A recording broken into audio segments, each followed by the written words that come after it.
대표이사는 회사 대표이사 그냥 일을 할 수 있는 그 입장인데 정도, 네. 가끔 주주총회까지 거쳐야 되는 일이 있거든요. 근데 그 정도까지 일은 아닌 것 같아요, 저도. 네, 유효하고요.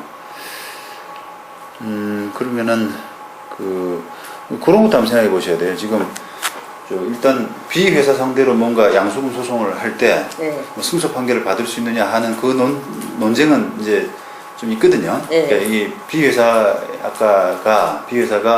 A 회사의 뭐 약소금을 가라로 써준 거라든지 뭐 등등 뭐 줄 채무가 없다든지 또는 다 갚았다든지 등등 있을 거 아닙니까? 그러니까 그런 논쟁은 우리가 채권을 양수받은 우리로서도 여사님으로서도 이제 그런 논쟁에서 피해 나갈 수는 없거든요. 그건 하셔야 되고 그 다음에 이제 그런 부분과 별개로 요 재산을 어쨌든 비회사의 재산 부분을 좀 확보해야 되는 그런 측면에서는 아까 신탁 재산에 대해서 뭐 채권 감류하는 거 이런 걸 좀 말씀드렸는데 그거가 이제 별개로 이게 사회 신탁이라고 그러세요. 사회 신탁이요? 네, 사회 신탁이라고 그래서. 근데 이게 신탁이 먼저 된 건데요. 사회가 안 됐지 않나요? 그게 약소금보다도 먼저 된 거예요. 그렇죠. 아, 그래요. 네. 그걸 말씀드리려고 그랬는데, 이제 B하고 A 간의 B하고 A 간의 그 채권 채무는 제가 확보를 못한 서류가 하나 있는데. 아니, B하고 A 간의 약소금이 만들어졌잖아요. 그게 언제쯤 만들어진 거예요? 그게 지난 8월 달이요. 언제 8월? 작년 8월. 2013년 8월? 그러면 신탁된 시점이 2011년 말인데 그거보다도 훨씬 뒤에 되는 거죠. 그럼 뭐 사회신탁은 아닌 것 같습니다. 느낌은. 좋습니다. 근데 이제 그 사람들 간에 그 약소금 공유를 받게 된 경위는 제 채무자가 또 다른 원래 다른 채권자가 있었어요. A가 D라는 채무자가 또 가지고 있어. 자기가 가지고 있는데 D하고 아까 B하고 같이 실효가 될 뻔했구나.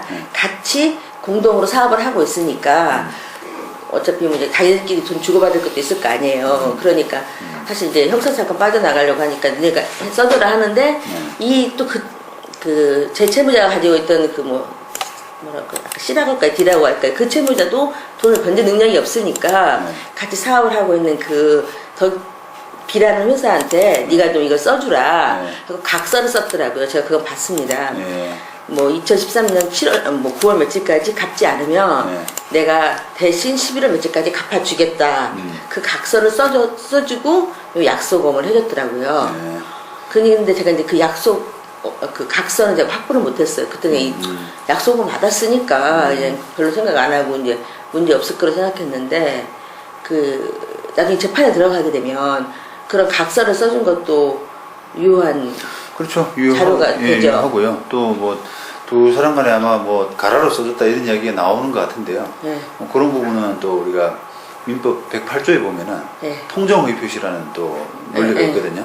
서로 이제 짜고 짜고 허위로 뭘 했다고 하더라도 그걸 믿고 피해자는 그렇죠. 보호한다. 선의 제3자가 보호를 한다는 그런 부분이 또 있어요. 그런 부분으로 좀 한번 다퉈볼 만하고 그렇게 그러면은 이길 확률은 상당히 높을까요?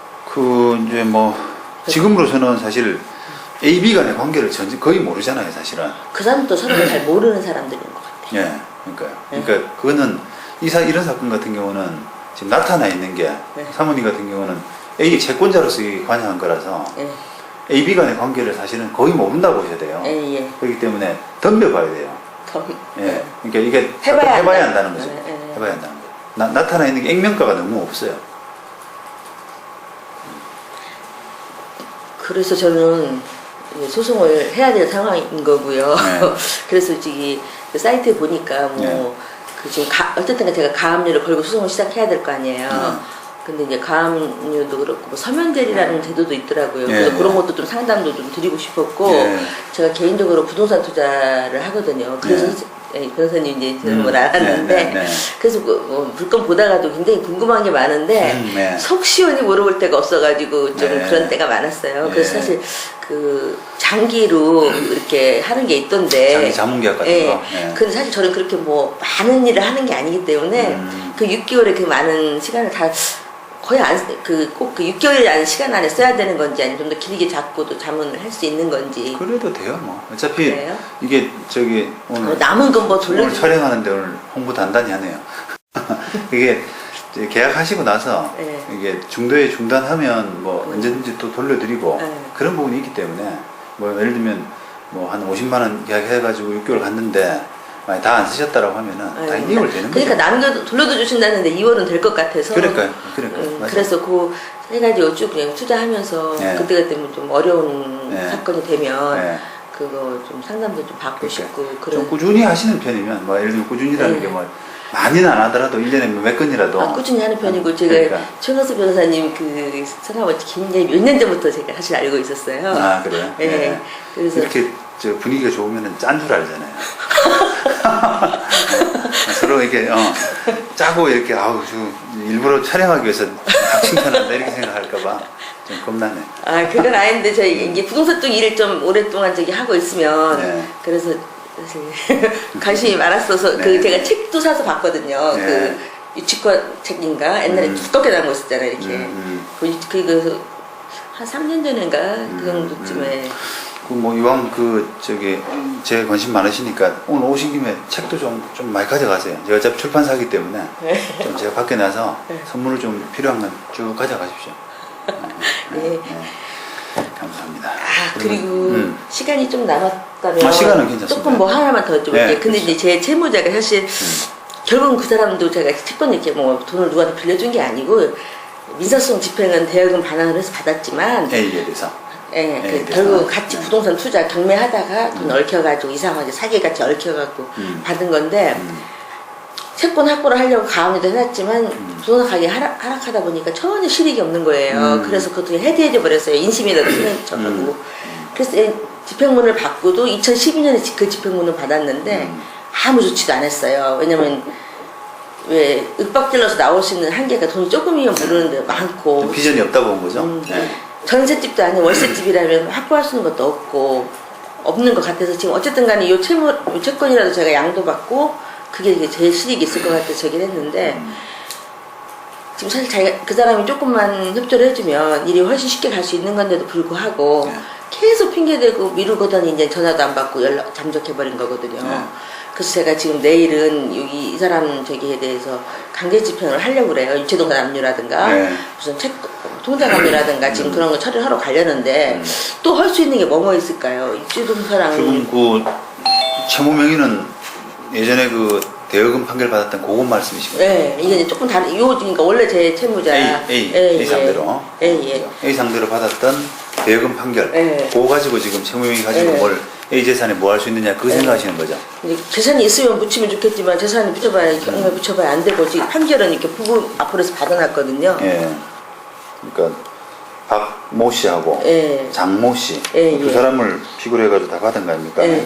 그럼 궁금하신 거는 지금. 그래서 여쭤보시면. 지금 채권 확보할 수 있는 게 통장 압류라든가 유체동산 압류라든가 뭐 부동산 강제 집행이라든가 그거 외에도 뭘 할 수 있는가 해서요.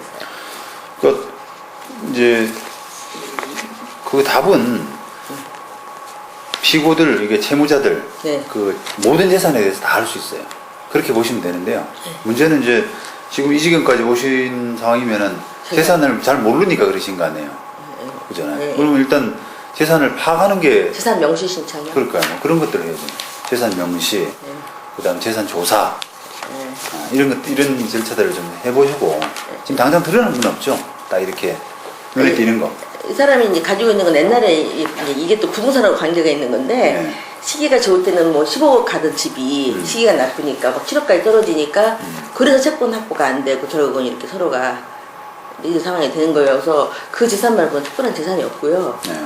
지금 이제 이 채무자의 그 말씀하신 그거는 별 실효성이 없다고 보시는 거잖아요. 예, 그래서 결국은 감한 걸 뭐 빼버린 그러니까 거고. 뭐 실효성이 없으니까 결국은 뭔가 실효성이 있을 만한 재산을 파악하는 실효성 게 있을 만한 세상이 거의 없고 유일하게 있다고 하면 이 채무자의 아버지가 연세가 좀 있으시는데 이제 오늘 내일 하세요. 뭐 돌아가시고 나면은 그 상속 재산에 대고 저기를 하려고 지금 생각은 하고 있고 그러네. 근데 그것은 아직 뭐 어떤 상황이 아니기 때문에 기다리고 있는 거고요. 예. 근데 하다못해 그 아버지가 돌아가신 걸 알려면은 그쪽 채무자하고 어떤 관계가 좀 잘 그래도 좀 막 윽박지르고 오면 전화를 안 받을 거 아니에요. 제가 막 그래서 사실 최대한 협조적으로 우호적으로 하고 문상 통지를 하게끔 관계를 유지해야 그래도 되네. 이제 좀 그래도 최대한 서로가 얼굴 붉히지 않고 하고 최악의 경우는 그런 것까지 생각하고 있었는데 일절 뭐 배째라 하고 지금 저기 하고 있으니까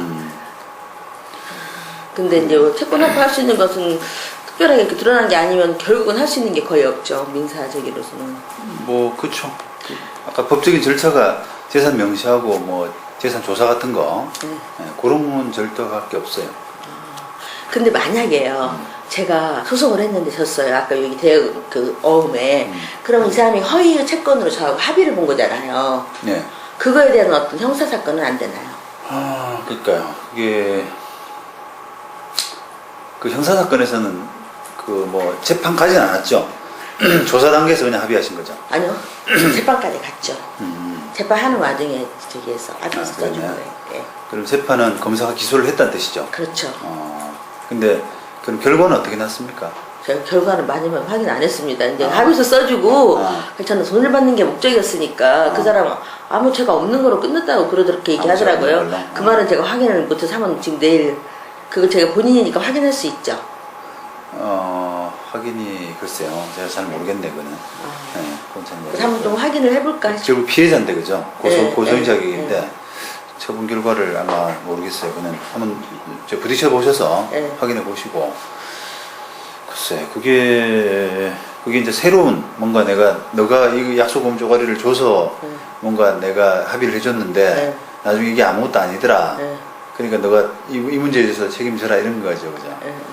이게 이제 형사적으로 아마 사기는 범죄는 안 될 것 같고요. 범죄를 한다 그러면은 사기로 뭔가 생각을 해봐야 되는데. 경제적 손실이 새로 없는 거잖아요. 네?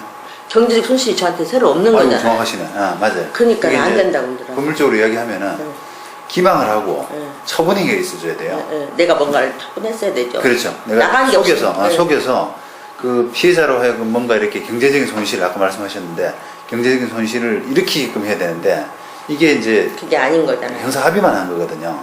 그러니까 이거 가지고는 좀 어렵고 아직은 또 그리고 그 약속음이라는 것이 완전 뻥이다. 그렇죠. 그런 것도 아직도 안 드러났잖아요. 네. 만일의 경우에 완전히 패소를 했을 경우에 그러니까요. 약속음에 대해서 패소를 했을 경우에는 맞아요. 근데 그렇게까지 가더라도 쉽진 않죠. 처분행위라는 부분하고 연관이 좀 잘 안 돼서 제 개인적으로는 사기는 좀 힘들지 않을까 싶네요. 이것저것 테스트를 많이 하시네 저는. 테스트가 아니고요. 아니 그러니까 사실 이제 제가 하도 이게 나쁜 사람들이잖아요. 돈 안 갚은 사람도 나쁘지만 또 이렇게 써줘가지고 또 웃겁게 하면 나쁘잖아요. 그래서 경찰에 한번 전화를 해서 민원 상담을 해봤더니 그 말씀하신 대로 처분행위가 없는데 내가 호주머니에서 나간 게 없는데 사기 때 성립이 안 된다.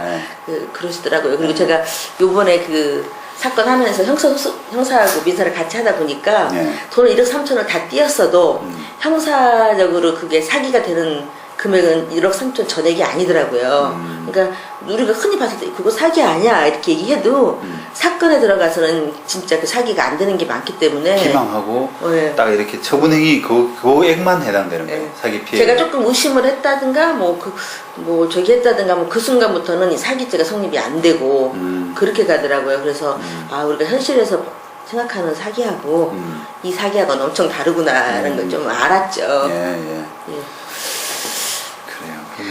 그래서 저는 그래서 서면 대리 같은 거 보면 어떻게 해야 될지.